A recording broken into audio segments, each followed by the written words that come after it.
Back when I sold cakes, this was hands down the most requested style. And let me tell you, the little techniques I'm about to share with you will make it so easy for you to create stunning, chic number cakes that look absolutely gorgeous. Hey you guys, I'm finally revealing my full number cake tutorial, from the exact recipe I use to how I decorate it. This has been the most requested video, so you don't want to miss these simple tips and tricks on how to create the most beautiful number cake at home. There is so much to cover, so without further ado, let's get started. So I'm starting off by prepping my pans first. I'll be using two 9x13 inch pans. I have some parchment paper here and I'm just folding it along the side and bottom so that it can fit perfectly into the pan. And here I'm just going to cut off the folds I made, and to do that I'm using an offset spatula to make it easier. The side pieces I've cut off, I'm going to fold them again so that I have 4 strips. This will line the sides of the pan. Now that we have our parchment paper pieces, I'm going to take some vegetable oil and spread a thin layer on the pan. This will act as a glue. Then I'm going to put the parchment paper pieces on the bottom and on the sides, and you'll have a nice, clean, exact fit. I like using this method because it ensures the cake layers will come out clean and all in one piece. Alright, so spreading another thin layer of oil, and then I'm going to sprinkle some flour, tapping the pan in all directions so that it spreads as evenly as possible. Now you can be completely sure the cake will come out in one piece. Now it's time to bake. I'm using my classic vanilla cake recipe. It's so delicious, has a dense crumb, and is super soft. So here I'm sifting the flour, baking powder, baking soda, and salt, giving that a good mix with a whisk so that all the dry ingredients are evenly distributed.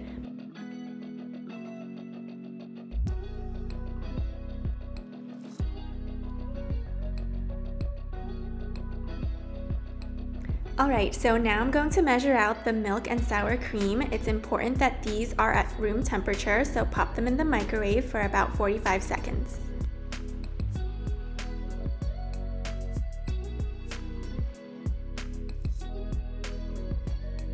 So now that everything is pretty much prepped, I'm going to take my room temperature butter and cream it with the sugar.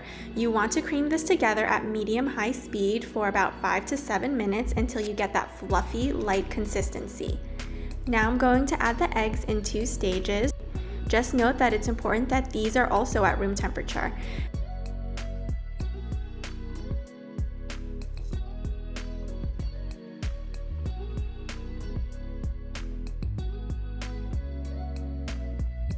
Then add your vanilla extract and mix this all together for about a minute until it's all well combined. Now it's time to bring everything together. I'm going to alternate between the wet and dry ingredients, starting and ending with the dry.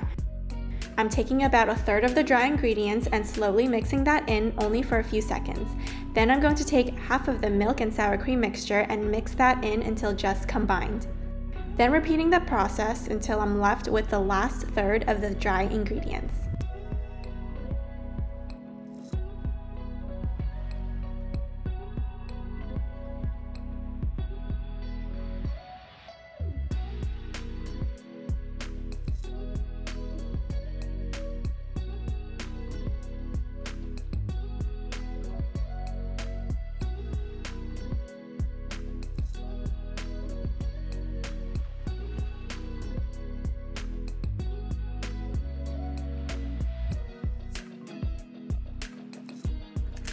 Now we're going to take our prepped pans and we're going to divide the batter in half. I like to use a scale to make sure each pan weighs about the same. You can just eyeball it if you like, it doesn't have to be perfect. But if you do have a scale for your reference, I typically will be able to fill each pan with 700 to 750 grams of batter.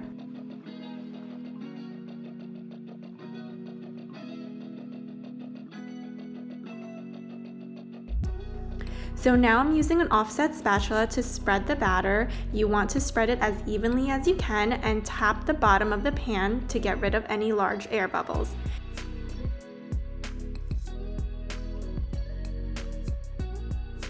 You're going to bake this at 350 degrees Fahrenheit for 18 to 20 minutes. Do the toothpick test before taking it out of the oven to make sure it's cooked all the way through. We want this cake to cool down before handling it, and it's important to know that it's actually best to work with a chilled cake. So here I'm using a cake board and I'm putting plastic wrap over it and using the flip method so that the cake layer comes out in one piece. So just wrapping the back of the cake here, and again I'm going to use the cake board to flip it. You're going to do this for both layers and stack and store them in the fridge. You also have the option to freeze them for a few days.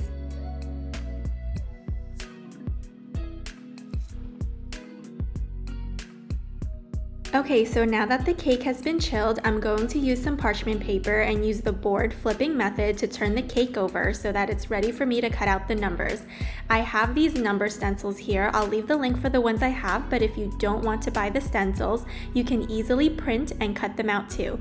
These are merely just for guidance, so it's totally fine to print whatever shape or number you want as long as it fits into the 9 by 13 pan measurement.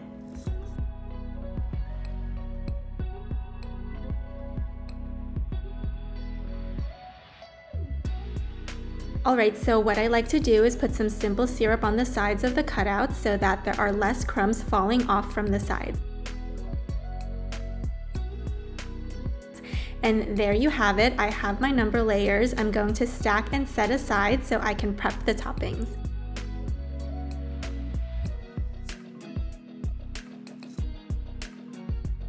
So first up, I'm going to prep the flowers. I'm using carnations for this one because they last pretty long. I'm wrapping the bottom of the stems with floral tape so that the chemicals or liquid from the flowers don't leak into the cake.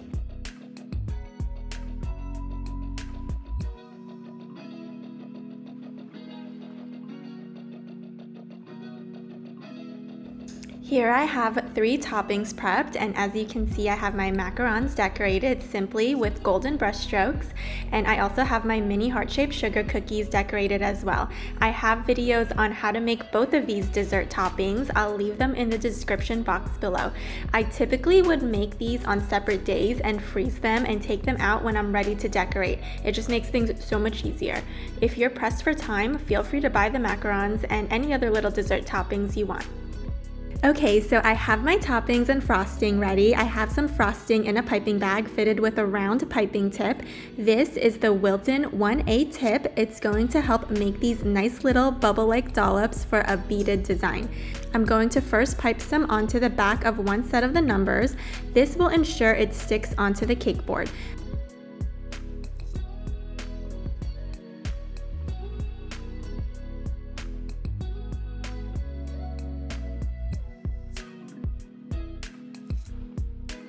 I'm going to brush more simple syrup on top. You don't need too much. This will only add more moisture to the cake. I've noticed that it doesn't make it more sweet, it only enhances the flavor.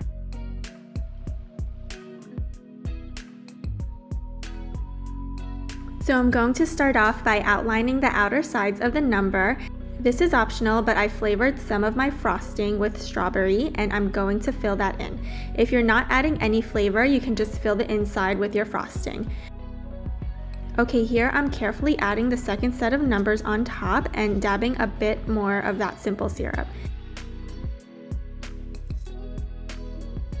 Again, I'm going to take my piping bag filled with my frosting. I'm going to start outlining the numbers, then filling the inside with more dollops. Do your best to clean off any crumbs that have fallen off to the side before continuing because it might be hard to remove them after it's decorated. Okay, now for my favorite part, bringing all the toppings together. But before I do that, I'm going to start piping some pink frosting using the Wilton 2D tip. I like using open star tips for this. I particularly love this one because it's the perfect size and they look like pretty flowers. Most of these will be covered, but I like to add it for color and depth, so therefore I'm just piping them onto random spots. Now I like to add the macarons first because they are the biggest toppers, so I like to coordinate them first to make sure I have room. Then I'm going to press the flowers in. I don't really have a technique for placement, I just try to make sure each section has a little bit of everything.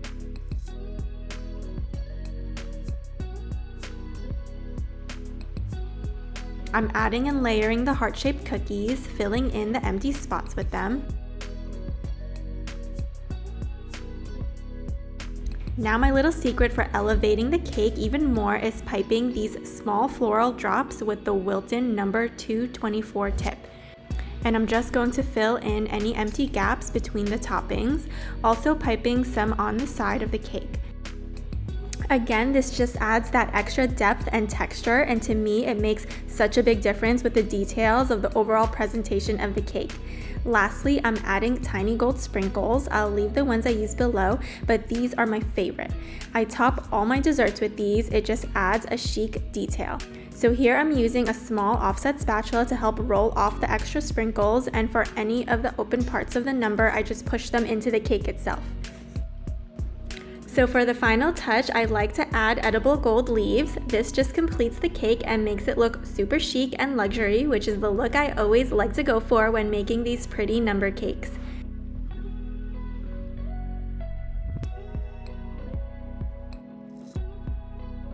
And here is the final look. Let me tell you guys, when I sold cakes, this was the most requested cake style, and even though there might be a lot going on, it's just one of those classic pretty styles you can't get enough of. I hope you enjoyed this video, and I hope you get to try some of these tips and tricks. If you do, be sure to let me know. Thanks so much for watching, and I'll catch you in the next video.